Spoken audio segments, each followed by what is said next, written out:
Hey everyone! The other day I made a video showing off this new deck of mine, which is not a new deck but an old deck. It is a vintage Pam D, which was probably printed somewhere between like 1920 and I don't know, like 1931, 39.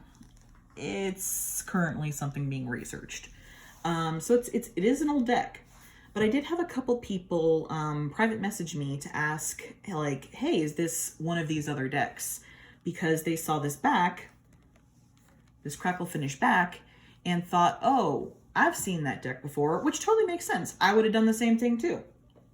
The two decks that people asked about specifically were this one, the Tarot of A.E. Waite, and let me put that back up here.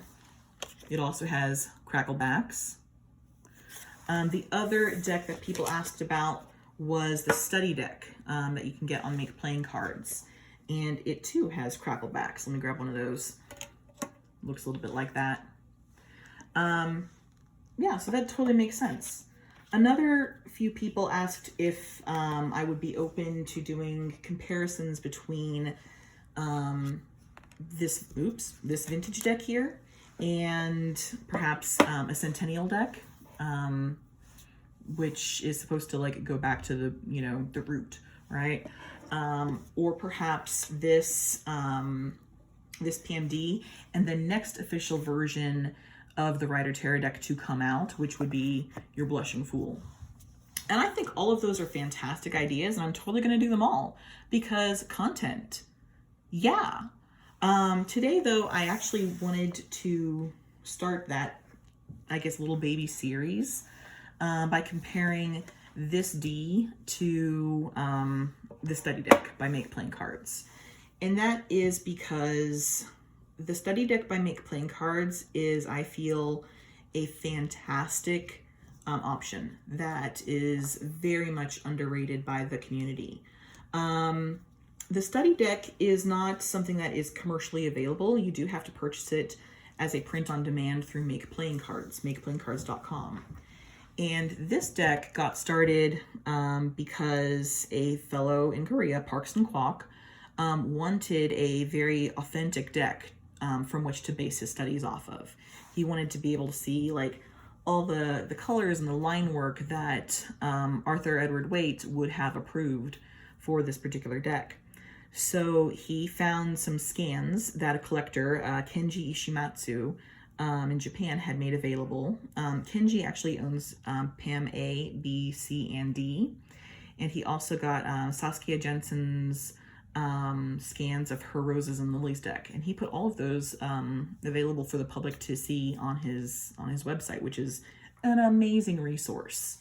But what Kwok did was he took Kenji's scans and he did clean a few things up, particularly with the A deck. The A deck specifically that Kenji has some damage on the Three of Pentacles, some really pretty major damage when you compare it to the otherwise like pristine deck. And Kwok did go through and photoshopped in a correction to the damage, which is fine, like you can barely see the patch. But aside from that and like a couple other things that I've noticed, he largely left the deck untouched. So what that means is the deck that you receive when you order this from Make Playing Cards is about as close to a Pam A as probably any of us are ever going to get. And that's pretty awesome. The thing about that though is that a lot of people look at the study deck. Here it is. I probably should have put that out sooner. My apologies. I'm still really new to this YouTube. They look at this study deck and they compare it in their minds to the US Games decks. And they're very different. Let me grab a Fool. Where did I put that Fool? I had it out just a second ago. Oh, good Lord.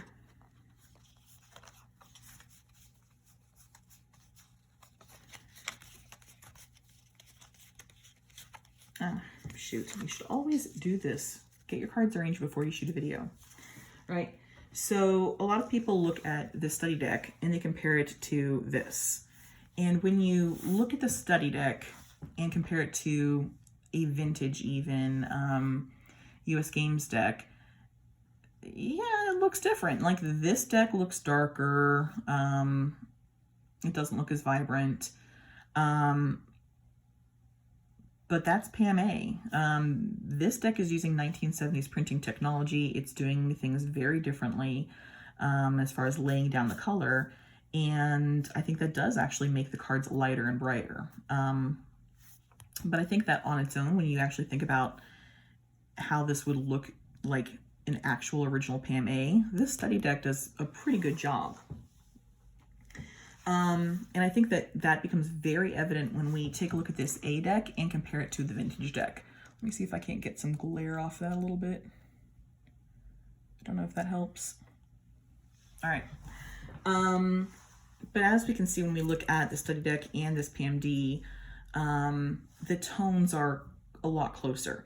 It's not an entirely fair comparison because the D printing and the A printing are very different. Very different. Even though it's based off of the same line work as opposed to the B and C decks, the D deck does have darker line work, I guess. It's not as clean and sharp and refined as A line work. And the coloration is also different. It's super obvious when you're looking at these fools. The D has this very subtle, like, I don't even think you can see it there, but if we look at the mountains, you can see that there's blue in those mountains, right?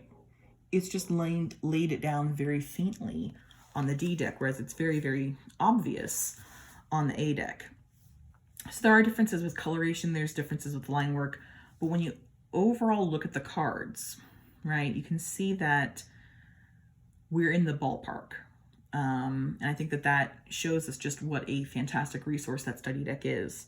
So what I'm going to do is I'm going to shut up and we're going to go through the major arcana just real quick flip through, so you can kind of get a sense of what a nice resource the study deck actually is. Here's our magicians.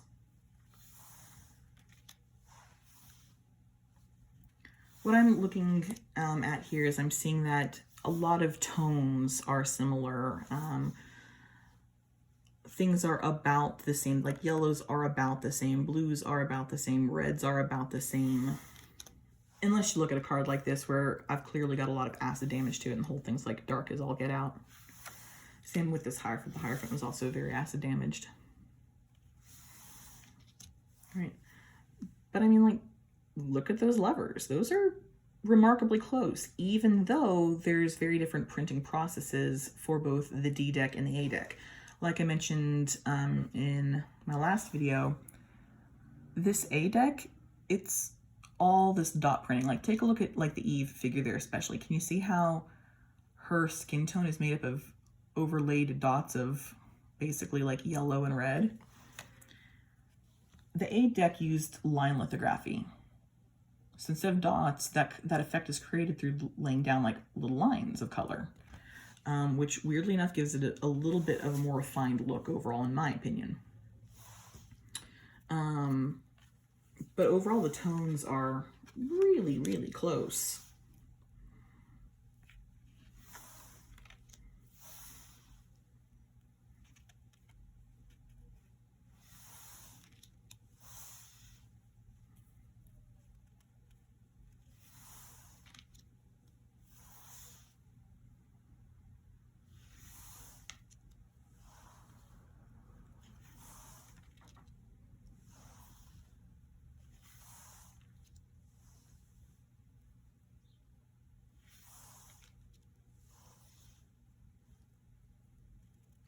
The D deck does also take a lot of backgrounds that would be gray and just makes them white.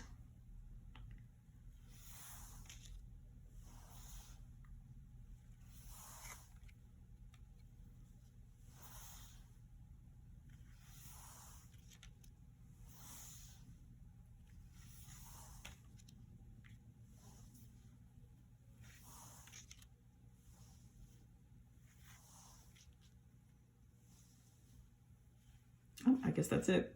Got in my little zone and forgot that I got to the end of the majors. All right, well, that is a quick comparison of a vintage Pam D deck next to the Make Playing Card Study deck.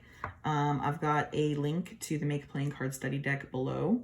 And I guess if you wanted to make a little tin like what I've got here, send me a message and I'll send it to you. I'll send you the file so that you can have one made up if you'd really like.